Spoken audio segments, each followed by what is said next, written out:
Sa tinguha nga mapalambo ang turismo ug makapainganyo og duga mga bisita sa syudad, nagpahigayon og Tourism Expo sa Lapu-Lapu City.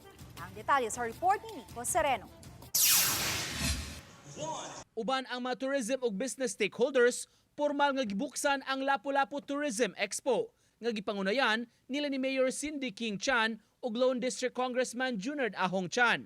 Gihimo ang kalihukan sa usa ka mall kundi moabot sa napo ka mga booth ang na-set up. Didto makakuha og lain-laing deals sa mga tourism amenities sama sa mga hotels ug resorts. Matud sa mga opisyales, dakong ikatabang kini para daghan ang maengganyo nga mobisita sa Lapu-Lapu.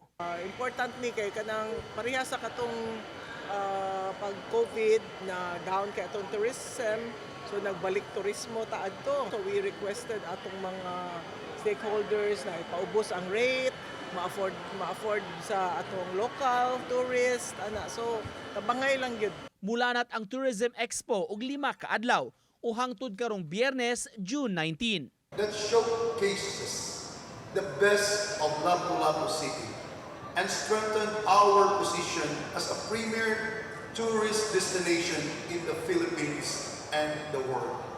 Uban ni Marlon Melgazo, Nico Sereno, Balitang Bisdak.